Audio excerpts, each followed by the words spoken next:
नमस्कार प्रेक्षक हो, आज आपण ऐकणार आहोत एका अशा व्यक्तीची कहाणी ज्याच्या आयुष्याने अनेक वळणं घेतली.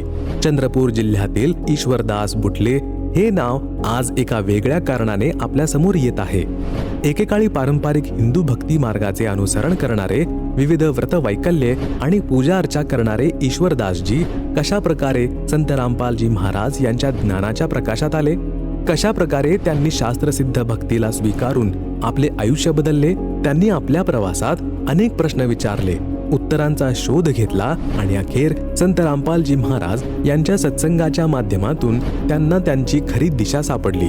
केवळ आध्यात्मिक लाभच नाही, तर त्यांच्या आयुष्यातील अनेक संकटे टळली, शारीरिक कष्ट दूर झाले आणि शेती व्यवसायातही सुधारणा झाली. संकटाच्या क्षणी मंत्रजप करताना अचानक अपघात टळला. हे सारे चमत्कारिक अनुभव त्यांच्या भक्तीमुळे शक्य झाले. त्यांच्या प्रेरणादायी प्रवासाबद्दल जाणून घेऊया त्यांच्या स्वतःच्या शब्दात. नमस्कार सतसाहेब. आपलं नाव? ईश्वरदास बुटले, मुक्काम पोस्ट कोसरसार, तालुका वर्धा, जिल्हा चंद्रपूर. आपला व्यवसाय काय आहे? माझा व्यवसाय शेती आहे. संत रामपालजी महाराजांची गुरुदीक्षा आपण कधी घेतली? दिनांक 19/7/2016 मी प्रथम नामाची दीक्षा घेतली. संत रामपालजी महाराजांची गुरुदीक्षा घेण्याअगोदर आपण व आपला परिवार कोणती भक्तिसाधना करत होतात? रामपालजी महाराजांच्या भक्तीचे अगोदर सर्व हिंदू धर्माच्या याच्यामध्ये देवी देवतांची, हनुमानजीची हरिपाठ, 12 अभंग, लक्ष्मीचं व्रत करणे, ही देवतेची भक्ती करत होतो. संत रामपालजी महाराजांच्या ज्ञानाबद्दल आपल्याला माहिती कशी कळाली आणि आपण त्यांच्याकडे कसे आलात? मला अध्यात्माची आवड होती.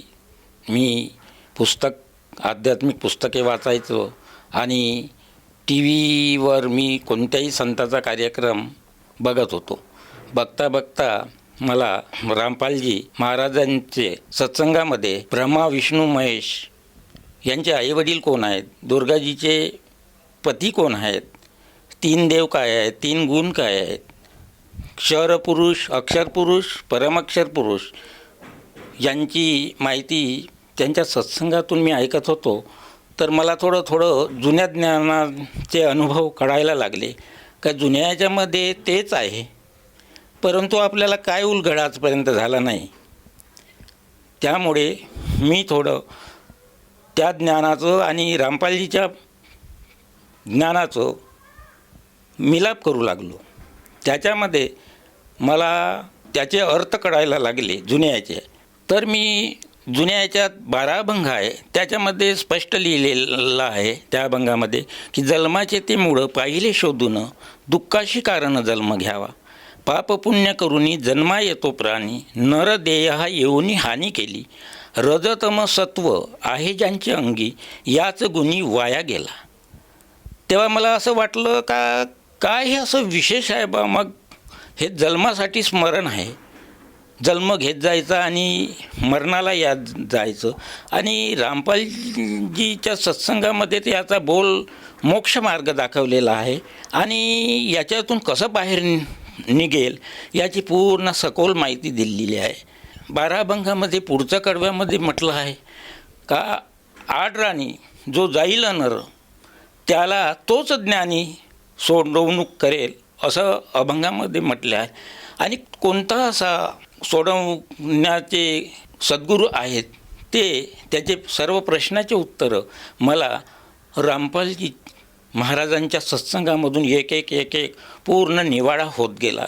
आड मार्गी जो जाईल म्हणजे आड रस्त्यानं जो जातो त्या अभंगामध्ये लिहून आहे आणि त्याला तोच ज्ञानी काढतो, जो याचा अर्थ शोधून काढतो, तोच गुरुदेव या मार्गातून सद्गुरूजी काढू शकते, अन्यथा कोणीही काढू शकत नाही.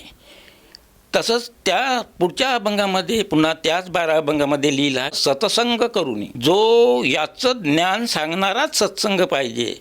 दुसरा सत्संग कीर्तन बिर्तन याच्यातून काही कळणार नाही, पण या ज्ञानाचा उकल करणारा जो सत्संग असतो त्यालाच सत्संग म्हणतात. तुकडोजी महाराजांच्या सार्थ आनंदामध्ये म्हटलेलं आहे, आत्म के चिंतन में हरदम जागृत रहना है, ओम सोम श्वास से अपनी अंतर्दृष्टी नहीं रखना है. तर मला हे कळलं त्या पिरियडमध्ये की ही तर वस्तू जी सांगितलेली आहे, हे पद जे सांगितले आहे, हे श्वासातून स्पष्ट म्हटलेलं आहे की श्वास से अपनी अंतर्दृष्टी नहीं रखना है. तेव्हा मला खूप गदगदून आलं आणि माझे डोळे उघडले या ज्ञानामुळं आणि मला त्याचा अर्थ स्पष्ट समजला की आपण जे प्रार्थनेमध्ये 2 मिनिट डोळे लावून बसतो आणि फक्त म्हणतो की आत्म के चिंतन में हरदम जागृत रहना है, ओम सोम श्वास से अपनी अंतर्दृष्टी नहीं रखना है. पण या सर्व मंडळींना मी पण त्याच्यामध्ये होतो, मी जात होतो, पण मला त्या गोष्टीचा उलगडा त्या पिरियडमध्ये कळला नाही. पण जेव्हा रामपालजीच्या सत्संगामधून याचा पूर्ण अर्थाचा निचोड झाला की ही वस्तू श्वासामधून आहे, म्हणून मला कबीरजीचं त्यांच्याच सत्संगामधून म्हटलं आहे, श्वासाही में सार पद, पद में श्वासा सार, दम देई का खोजगर आवागमन कर. म्हणजे हे पद श्वासात आहे आणि पद श्वासात आणि श्वासामध्ये पद, अशी त्यांची क्रिया गुरुजींनी रामपालजीच्या सत्संगामधून ते नेहमी सांगत माझं लक्ष त्यांच्याकडे गेलं. पुन्हा दासबोधामध्ये असं म्हटलेलं आहे, फोडूनी शब्दाचे अंतर, वस्तू दाखवी निज सार, तोची गुरुदेव माहेर अनाथाचे. म्हणजे आपल्या अज्ञानामध्ये आपण हाव, जो संत याचे शब्दाचे बोल फोडून फोडून सांगेल तोच खरा संत. मला दासबोधातून हे विचार कळले. तसेच तुकडोजी महाराजाच्या याच्यामध्ये म्हटलेलं आहे सार्थ आनंदामृतमध्ये की शोध गड्या रे सत्य वस्तूला, हो सावधाता, मायावी हे त्रिगुण जाणूनी नजजा या पंथा. म्हणजे त्या याच्यामध्ये सांगितलेलं आहे, मानवाला इशारा केला आहे का शोध गड्या रे सत्य वस्तूला, हो सावधाता. म्हणजे मनुष्यासाठी सावध होण्याची क्रिया दिली. सावध होय, आता तरी सावध होय. किती मनुष्य जन्म झाले आणि गेले, आता तरी सावध होऊन आपल्या जीवाचं कल्याण कर. आणि या 3 गुणाच्या वरचा जो मार्ग आहे तोच मोक्ष मार्ग आहे. 3 गुणाचा मार्ग मोक्षाचा नाही. रामपालजीच्या सत्संगामुळे प्रत्येक गोष्टीचा एका गोष्टीचा उलगडा झाला. अक्षर पुरुष काय आहे, अक्षर पुरुष काय आहे, परम अक्षर पुरुष काय आहे. कबीर जी हे 4 युगामध्ये कशी येतात, तेच भगवंत आहे याचा पुरा उलगडा लक्षात आला.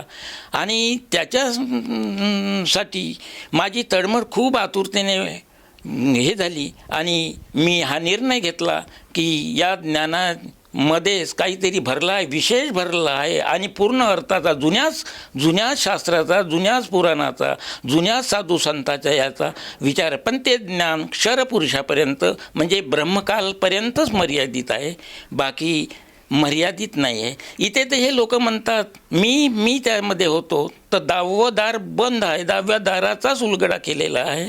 11वा दार कुठं आहे. काही लोक जर अशी चर्चा केली तर म्हणत होते का काय बापाच्या अगोदरच्या गोष्टी जोडतात म्हणून.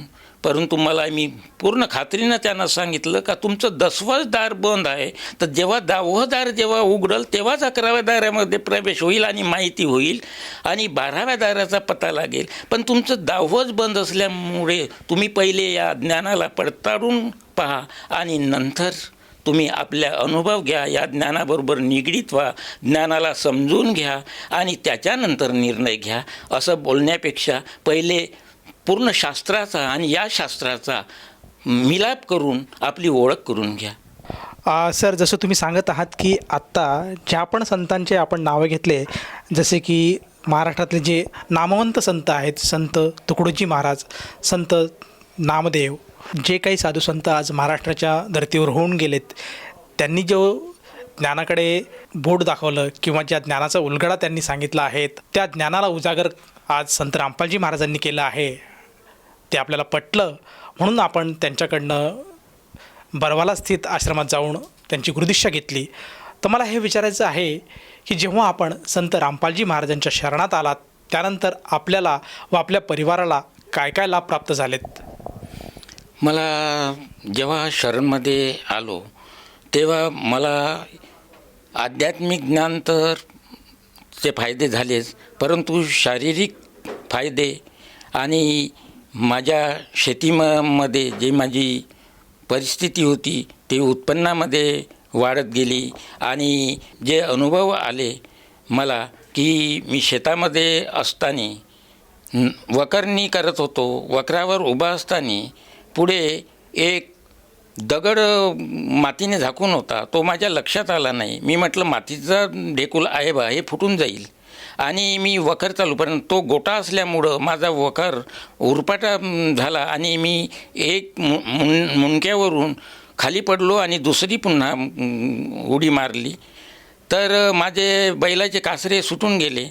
परंतु मी जप चालू होता आणि 10 मिनिट मी बेशुद्ध अवस्थेतून मी त्या वखरापाशी कसा काय आलो हे त्या कृपेनं आलो. दुसरा फायदा, मी शेतामध्ये दोऱ्यावर बसून असताना गुरुदेवाचा मंत्रजाप करत असताना पालझडीच्या पिरियडमध्ये साप आला, पानं वाजायला लागले. मी बघतो तर एक साप फणी करून माझ्या हातभराच्या अंतरावरच होता, पण मी जाप चालूच ठेवत असताना त्या सापांनी मुंडी खाली टाकून पुन्हा परत दिशेने तो चालला गेला. हा एक अनुभव. आता यावर्षी 6-7 महिन्याच्या अगोदर कडप्पे 4 उभे होते, ते माझ्या पायावर आले आणि ते थोडं खरचटल्यासारखं झालं. 4 कडप्प्याचं वजन खूप 2-4 क्विंटलचं वजन होतं ते, परंतु ते पूर्ण गुरुदेवाच्या मंत्र जोरावर काहीच दुखापत झाली नाही आणि खरचटल्यासारखा फक्त थोडक्यामधून गेलेला आहे. सर, जसं तुम्ही सांगत आहात की संत रामपालजी महाराजांच्या शरणात आल्यानंतर आपल्याला बरेचसे लाभ प्राप्त झालेत, आपल्याला जे काही शारीरिक व्याधी होत्या त्यातनं आपल्याला आराम मिळाला, त्याचप्रमाणे जे सांसारिक लाभ आपल्याला बरेचसे झालेत, जी काही दुखापत आपल्याला होणार होती त्यातूनसुद्धा संत रामपालजी महाराजांनी आपल्याला बाहेर काढलं. तर ह्या आपल्या अनुभवातून आपण आपल्यासारखे जे श्रद्धाळू आज परमेश्वराची शोध करत आहेत, त्याचप्रमाणे दुःखापासून त्यांना निवारण हवं आहे, या सर्वांना उद्देशून आपण आपल्या अनुभवातून काय संदेश द्याल? मी सर्वांना प्रार्थना करतो की मनुष्य जन्म हा मूल उद्देश मनुष्य जन्माचा भक्ती करण्याचा आहे आणि हा जीव कर्माच्या माध्यमातून फसल्या जातो. प्रत्येक योनीमध्ये निरनिराळ्या योनीमध्ये येऊन तो भोग भोगतो आणि जन्ममरणाच्या चक्करमध्ये पडतो आहे. याकरता सद्गुरू रामपालजी महाराजांच्या ज्ञानगंगा आणि जगण्याचा मार्ग आणि सत्संगाच्या माध्यमातून ज्ञान ग्रहण करून आपल्या जीवाची मुक्ती करून घ्यावी. सर, जसं तुम्ही सांगत आहात की संत रामपालजी महाराजांचे सत्संग ऐकून, त्याचप्रमाणे संत रामपालजी महाराजांनी जी प्रकाशित केलेली पुस्तकं आहेत जगण्याचा मार्ग, ज्ञानगंगा, या पुस्तकाचं अध्ययन करून श्रद्धाळू संत रामपालजी महाराजांकडनं नामदीक्षा घेऊन खऱ्या अर्थाने आपल्या मानव जीवनाचा सफल करायला हवं. तर त्या अनुषंगाने एखाद्या साधकाला वाटलं की आपणसुद्धा संत रामपालजी महाराजांची गुरुदीक्षा घ्यावी, तर ती व्यक्ती संत रामपालजी महाराजांची गुरुदीक्षा कशी घेऊ शकेल? काही टी व्हीच्या चॅनलवर सत्संग रामपालजीचे सत्संग येतात आणि त्या माध्यमातून ते पट्टी येतात, ते याच्यावर नंबर येतात, त्या नंबरवर किंवा पुस्तकाच्या पाठीमागे त्यांचे नंबर लिहिलेले असतात, त्याच्यातून आपण संपर्क साधून आपला उपदेश घेऊ शकता आणि आपल्या जीवाचं कल्याण करू शकता. सर, जसं तुम्ही सांगत आहात की संत रामपालजी महाराजांचे आज विविध चॅनलवर सत्संग प्रसारित होत असतात, त्याचप्रमाणे त्यांनी जे प्रकाशित केलेली पुस्तकं आहेत त्या पुस्तकाच्या मागच्या बाजूला काही आश्रमाचे नंबर दिलेले आहेत. त्या नंबरवर जर साधकाने संपर्क साधला तर साधकाला निश्चितच आपल्या जवळच्या नामदान केंद्राची माहिती मिळते आणि तेथे जाऊन तो साधक संत रामपालजी महाराजांची गुरुदीक्षा घेऊ शकतो. मला प्रामुख्याने हे विचारायचं आहे की ह्या गुरुमंत्रासाठी, या नामदीक्षेसाठी त्या साधकाला किती खर्च येतो? प्रत्येक याच्यामध्ये जर गेलं तर एकही रुपया खर्च लागत नाही. तिथे सर्व मोफत व्यवस्था असते, सोबत पुस्तिका मिळते आणि फोटोसुद्धा मोफत मिळते. एकही रुपयांचा भुर्दंड पडत नाही. धन्यवाद सतसाहेब. संपूर्ण विश्वामध्ये 500 पेक्षा जास्त नामदीक्षा केंद्र आहेत जिथे निशुल्क नामदीक्षा दिली जाते. निशुल्क नामदीक्षा प्राप्त करण्यासाठी आणि अधिक माहितीसाठी संपर्क करा 7030303951 7030303952. अद्वितीय आध्यात्मिक ज्ञान वाचण्यासाठी, पाहण्यासाठी आणि ऐकण्यासाठी संत रामपालजी महाराज ॲप अवश्य डाउनलोड करा किंवा आमची वेबसाईट www.jagatgururampalji.org वर विजिट करा. आम्हाला सोशल मीडियावर फॉलो करा. सर्व पवित्र धर्मांच्या पवित्र शास्त्रांवर आधारित प्रमाणित अनमोल पुस्तक ज्ञानगंगा किंवा जगण्याचा मार्ग यापैकी कोणतेही एक पुस्तक निशुल्क मागवण्यासाठी आपण आम्हाला आपले पूर्ण नाव, पूर्ण पत्ता, पिनकोड आणि फोन नंबरसह लिहून 7030303951 किंवा 7030303952 या नंबरवर SMS करू शकता किंवा 7030303950 या नंबरवर व्हॉट्सअप देखील करू शकता.